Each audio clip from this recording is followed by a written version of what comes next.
Ya, suara.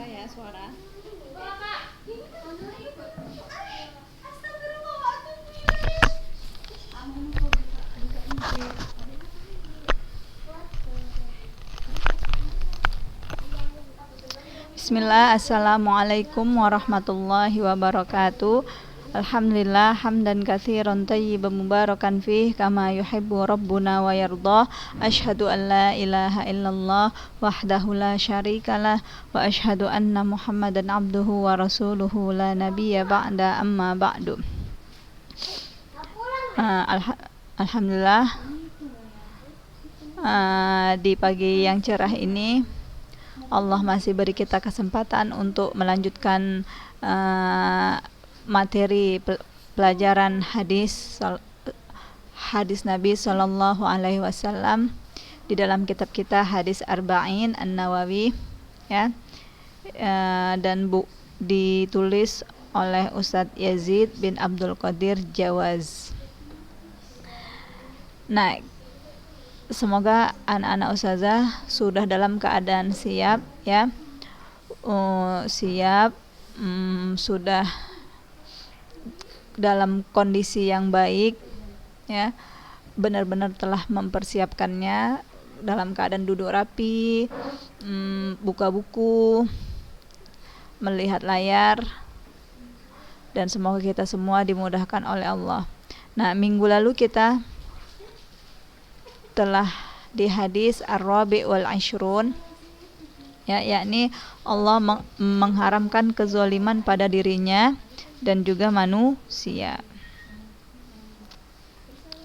Atau kalau di buku kalian, haramnya berbuat zalim. Ya. An Abi Dzar Al-Ghifari radhiyallahu anhu anin Nabi sallallahu alaihi wasallam, ya, ini kita kemarin udah sampai di baris yang nih, kita sampai di sini yang Ustazah tunjuk nih. Innakum lan tablughu dharri fatadurruni wa lan tablughu naf'i fatanfa'uni. Ini sampai di seruan Allah. Hadis ini hadis qudsi, ya. Hadis ini hadis qudsi yang langsung Allah Subhanahu wa taala ucapkan kepada Nabi kita Muhammad sallallahu alaihi wasallam.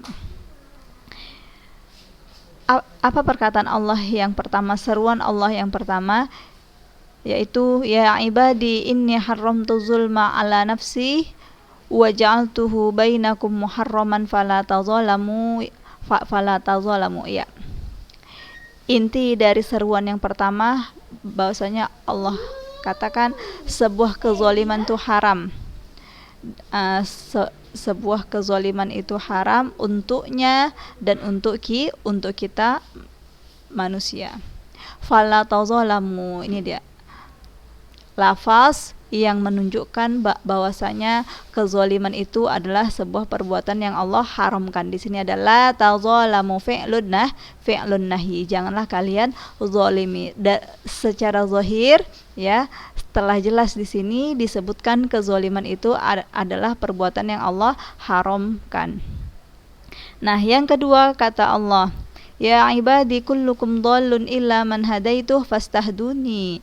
Nah, Allah katakan bahwasanya kita semuanya pada awalnya, pada dasarnya semuanya dalam keadaan dhalun, sesat, kecuali orang yang telah aku beri petunjuk. Fastahduni, maka mintalah petunjuk kepadaku. Nah, ini juga sebuah kewajiban, keharusan untuk kita agar selalu meminta hidayah kepada Allah dan memberikan makna bahwasanya petunjuk itu hanya Allah lah yang dapat memberikan.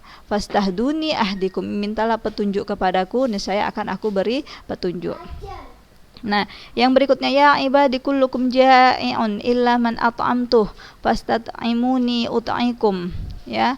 Dan ini baris ini menunjukkan bahwasanya kita semua sangat membutuhkan Allah. Ja'i', setiap kalian tuh lapar, ya. Setiap kita itu adalah lapar.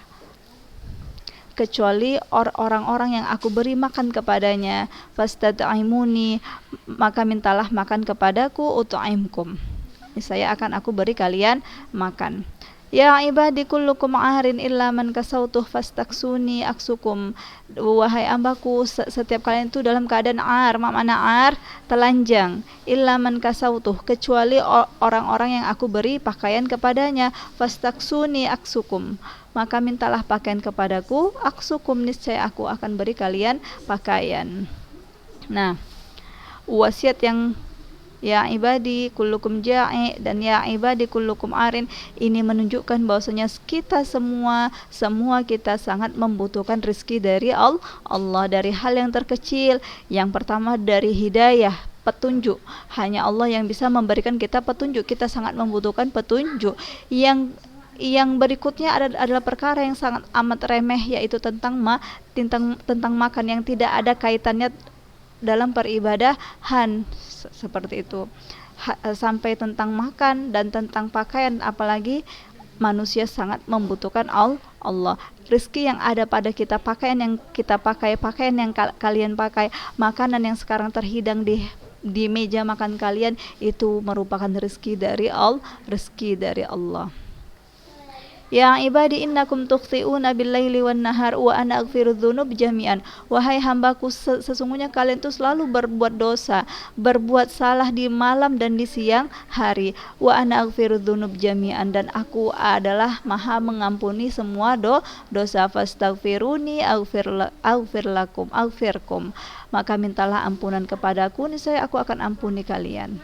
Nah, ini juga Allah kabarkan bahwasanya kita di siang berbuat dosa, di malam hari berbuat dosa, akan tapi jangan berputus asa. Karena apa? Karena kita memiliki Rabb yang Maha mengampuni dosa. Maka mintalah ampunan kepadaku, niscaya akan aku ampunkan, kata Allah. Jadi ini juga sebuah bentuk berita gembira. Sebesar apapun dosa kita, sebanyak apapun dosa yang kita lakukan, nah, jangan malas-malas atau jangan malu, jangan enggan untuk meminta ampun kepada Allah, karena Allah sendiri yang mengabarkan, ana aghfiru dzunuba jami'an, aku mengampuni dosa semuanya. Nah, Allah akan berikan ampunan itu kepada orang-orang yang mau meminta ampun. Kalau orang yang nggak mau meminta ampun, maka dia tidak akan mendapatkan ampunan dari Rob yang maha pengampun. Jadi rugi ya. Udah kita sadar bahwasanya kita ini selalu berbuat dosa di setiap waktu, bahkan di setiap menit seperti itu. Tetapi lisan kita malas untuk memohon ampun, padahal kita punya Rob yang maha pengampun. Lalu juga kata Allah, ya ibadi innakum lan tablughu dharri fatadurruni wa lan tablughu naf'i fatanfa'uni. Wahai hambaku, sesungguhnya kalian tidak akan mampu, tidak akan bisa untuk memberikan kepadaku mudarat, kepadaku mara bahaya, kalian tidak akan bisa, dan juga kalian tidak akan mampu untuk memberikan manfaat kepadaku. Nah, lalu kata Allah, di minggu lalu kita sampai di sini ya. Ya ibadi law anna awwalakum wa akhirakum wa insakum wa jinnakum. Wahai hambaku, jika seandainya manusia yang paling pertama di antara kalian dan yang paling terakhir di antara kalian, dari jenis manusia dan dari jenis jin, semuanya hati mereka seperti hati orang yang paling bertakwa di antara kalian, mazada dzalika fi mulki syai'a, sungguh itu semua tidak akan menambah kemuliaan kekerajaanku sedikit pun. Ya. Ini juga Allah kabarkan, jika seandainya kita semua menjadi makhluk Allah yang paling bertakwa, jika kita semua, hati-hati semua yang ada di muka bumi ini adalah merupakan hati-hati orang yang paling bertakwa di antara kita. Oke, katakan misalkan ya, Nabi Muhammad SAW adalah makhluk yang paling mulia, yang paling bertakwa di muka bumi ini. Lalu semua hati kita yang ada di muka bumi ini sama seperti hatinya Nabi Muhammad SAW. Maka itu hati kita yang sangat bagus itu, keimanan kita yang sangat bagus itu, ketakwaan kita yang sangat bagus itu tidak mampu menambahkan kemuliaan kerajaan Allah Subhanahu wa taala, tidak akan mampu menambah kekayaan Allah Subhanahu wa taala. Ya. Ini menunjukkan bahwasanya Allah tidak butuh dengan ketakwaan kita. Allah tidak butuh dengan amal soleh yang kita lakukan. Allah tidak sangat membutuhkan. Yang butuh adalah ya diri kita sendiri. Kita sangat membutuhkan ketakwaan hati kita. Kita sangat membutuhkan keimanan yang ada dalam hati kita. Kita sangat membutuhkan untuk melakukan amal soleh tersebut. Lalu kebalikannya, ya ibadi,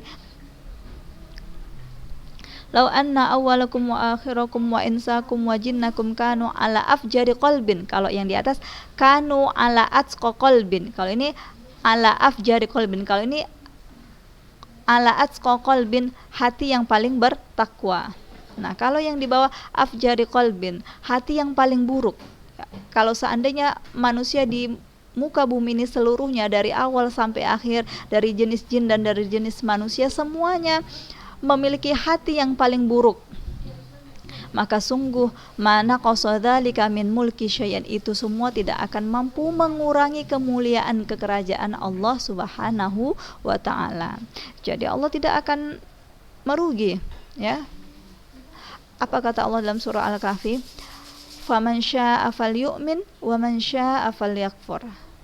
Yang ingin beriman maka silahkan, maka berimanlah. Dan yang ingin kufur maka juga silahkan.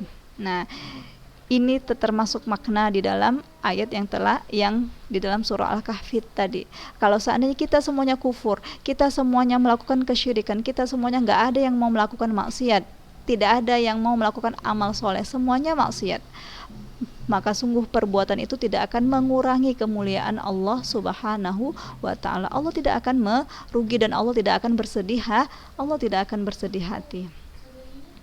Ya ibadi law anna awwalakum wa akhirakum wa insakum wa jinnakum qamu fi sa'idin wahidin fasa'aluni fa'ataitu. Masyaallah. Ini kata Allah, wahai hambaku, jika seandainya awwalakum, manusia yang dari pertama sampai yang akhir, dari jenis manusia dan dari jenis jin, semuanya berdiri di atas lembah yang tinggi, ya, dan setiap satu dari manusia yang pertama dan terakhir, jin dan manusia tadi, meminta kepadaku, kata Allah, fa'ataitu kulla insanin mas'alatahu, maka aku berikan setiap manusia yang dia minta, apa yang dia minta.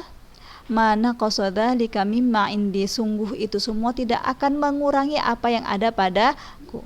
Nah, Masya Allah, ini Allah ingin mengabarkan kepada kita bahwasanya Allah itu maha kaya, segala sesuatu adalah miliknya. Dan Allah katakan kalau seandainya kita semua meminta kepada Allah dengan berbagai macam permintaan, baik dari jenis jin dan manusia, semuanya meminta kepada Allah, ya Allah aku minta ini. Yang satu katakan, Allah, ya Allah aku minta ini, ya Allah buatlah ini untukku, ya Allah aku ingin ini. Dan semuanya itu Allah kabulkan. Setiap manusia yang minta Allah kabulkan, jin yang minta Allah kabulkan. Mana qasadzalika mimma indi, itu semua tidak akan mengurangi apa yang ada padaku, kata Allah. Illa kamayan kusul makhid idza udkhilal bahra. Ya, tidak akan mimma indi, tidak akan mengurangi apa yang ada padaku, illa kama, kecuali, melainkan sebagaimana yan kusul makhid. Al makhid ini jarum jahit, ya,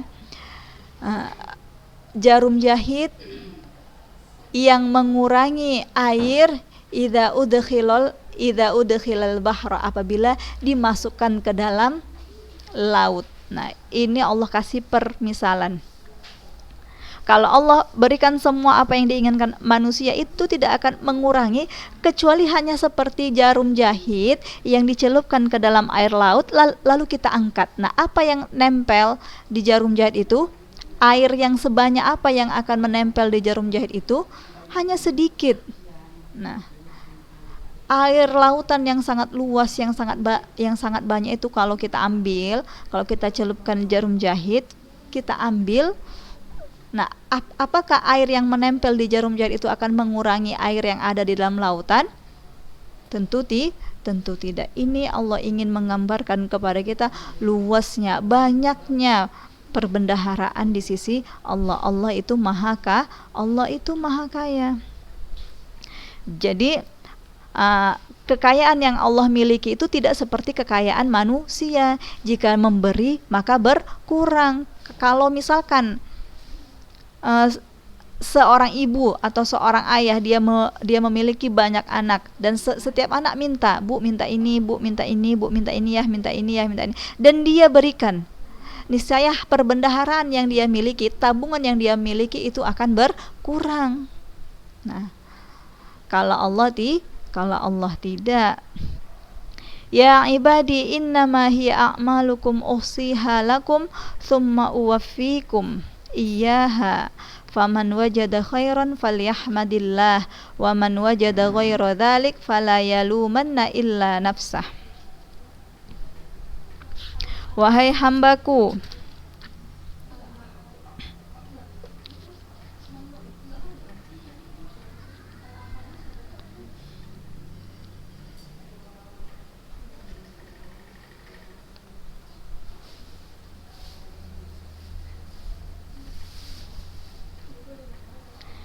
ya ibadi innama hiya a'malukum, wahai hamba-hambaku, sesungguhnya itu semua adalah amal-amalan kalian. Innama hiya a'malukum, sesungguhnya itu semua adalah amalan-amalan kalian yang aku tulis bagi kalian. Uhsiha lakum, aku tulis untuk kalian. Thumma uwaffikum, kemudian aku sempurnakan semuanya untuk kalian. Faman wajada khairan falyahmadillah, maka barang siapa yang mendapatkan kebaikan, falyahmadillah, hendaklah dia memuji Allah. Wa man wajada ghaira dzalik, dan barang siapa yang mendapatkan selain dari itu, wa man wajada ghaira dzalik, wajada, mendapatkan ghaira dzalik, selain dari itu, fala yalumanna illa nafsah, maka janganlah sekali-sekali mencela atau menyalahkan kecuali ia salahkan dirinya sendiri. Nah, ini adalah penutup. Nah, boleh kalian lihat faedah di buku kalian. Faedah yang pertama yang disebutkan, sembari di layar teks hadis ya, di buku kalian lihat kandungan hadis yang pertama. Yang dimaksud dengan nafsi ini, haram tu zulma ala nafsi, yang dimaksud dengan nafsi adalah Allah, zat Allah subhanahu wa ta'ala. Kandungan yang kedua, hadis ini mengisyaratkan bahwasanya semua kebaikan dan keutamaan berada di tangan Allah subhanahu wa ta'ala, yang dengannya dia memberikan keutamaan itu untuk hamba-hambanya, di samping bahwasanya keburukan dan kejahatan itu berasal dari diri mereka sendiri. Ya. Hadis yang telah kita baca yang amat panjang ini mengabarkan kepada kita bahwasanya seluruh kebaikan itu dan keutamaannya berada di tangan Allah.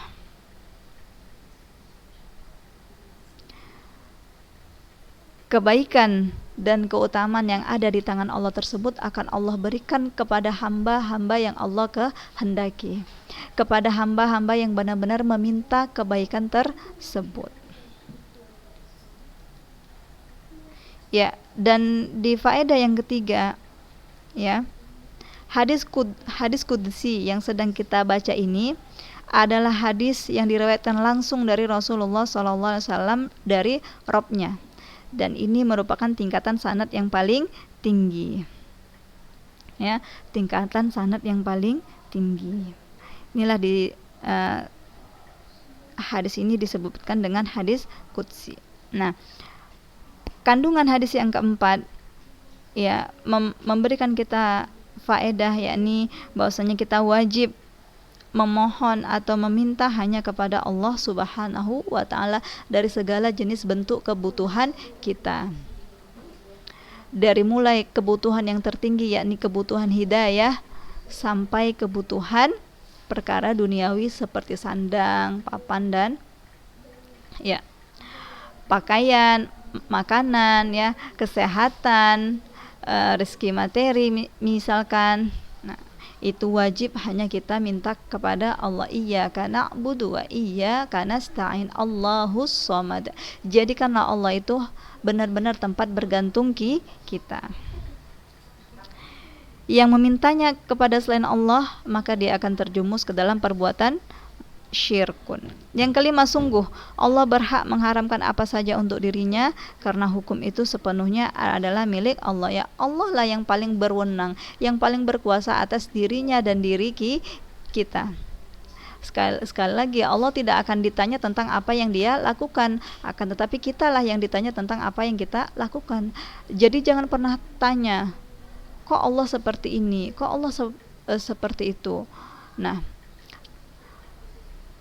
ketahuilah bahwasanya segala yang Allah lakukan, segala apa yang dia kehendaki, dia tidak akan ditanya, karena dialah raja di atas raja. Akan tetapi kita yang akan ditanya. Maka jangan tanya kenapa Allah haramkan ini, kenapa Allah halalkan ini, kenapa Allah ciptakan surga, ya kan?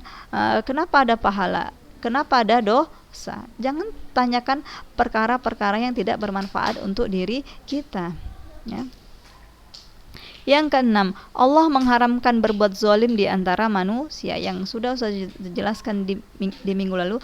Zalim itu apa? Zalim itu meletakkan sesuatu yang tidak di tempatnya, menggunakan sesuatu yang bukan manfaatnya. Yang ketujuh, seluruh manusia itu pada asalnya dalam keadaan lapar, ya. Lantaran ia tidak mampu menciptakan sesuatu apapun yang bisa menghidupkan jasad-jasad yang telah mati, hingga kemudian Allah memberi rezeki kepada mereka berupa makanan dan lain-lain, ya. Kalau bukan Allah yang menumbuhkan padi di ladang, ya, yang menumbuhkan buah-buahan di kebun, niscaya kita akan semua kelaparan. Petani itu tugasnya hanya meletakkan benih, hanya meletakkan bibit di tanah. Yang menumbuhkan siapa? Allah. Allah yang memiliki kekuasaan untuk menumbuhkan benih. Biji tadi berubah menjadi benih, ya, tunas dan lain sebagainya, terus tumbuh dan tumbuh sehingga hasilnya bisa kita panen. Si petani itu hanya bertugas meletakkan biji, ya, meletakkan bibitnya, kemudian menyiram dan merawat. Yang punya kekuasaan menumbuhkan itu hanya Allah. Jadi kalau bukan Allah yang menumbuhkan tanaman-tanaman, yang mengairi air di permukaan bumi ini, niscaya kita semua akan kelaparan.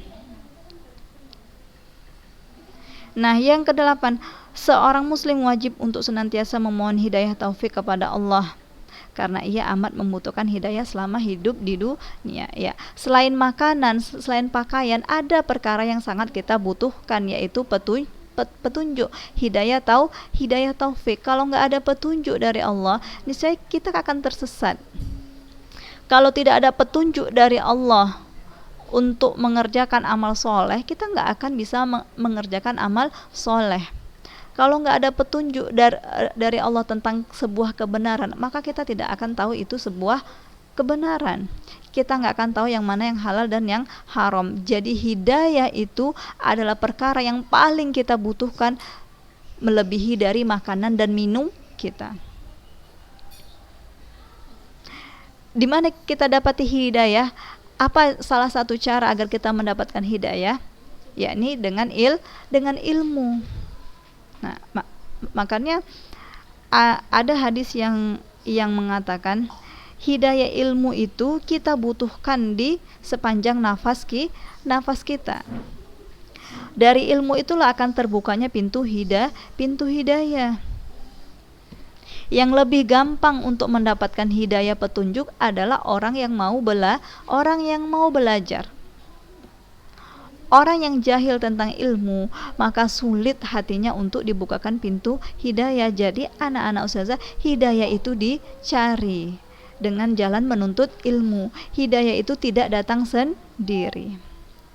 Kita cari, kemudian kita minta kepada Allah Subhanahu wa ta'ala. Penting, sangat penting hidayah tersebut. Nah, yang ke-9 dan yang ke-10 dan yang sampai terakhir kalian baca sendiri ya. Nah,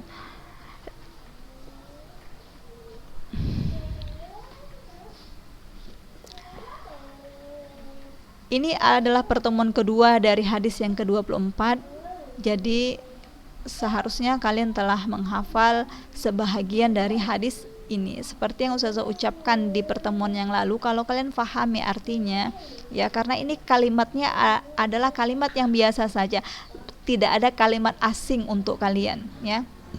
Dan ini semuanya udah kalian pelajari kata-katanya, kosakatanya seperti qalbun ya, akhirakum, insakum, jinnakum, a'taitu, fasa'aluni, so'id ya. Ini kata-kata yang biasa terdengar oleh kalian, bahkan di buku-buku kalian juga telah banyak. Nah, jadi coba kalian baca satu persatu dan kalian artikan sendiri, kalian ingat urutannya dan berusahalah untuk menghafalkannya. Tidak ada yang sia-sia. Lelah kalian itu, lelah kita dalam mempelajari ilmu Allah itu tidak akan sia-sia. Niscaya di kedepannya cepat atau lambat kalian akan melihat hasilnya. Kalian akan melihat hasil dari jerih payah lelah kalian dalam mempelajari ilmu Allah Subhanahu wa ta'ala. Ya, sampai di sini hadis riwayat Muslim ya. Semoga bermanfaat dan insya Allah di pertemuan berikutnya kita akan lanjut ke hadis 25. Itu setiap kebaikan adalah sedekah. Dan hadis ini juga panjang ya. Jadi kalian jangan buang-buang waktu untuk segera menghafalkannya. Oke, kita tutup. Subhanaka Allahumma bihamdik, asyhadu an la ilaha illa anta, astaghfiruka wa atubu ilaik. Wassalamualaikum warahmatullahi wabarakatuh.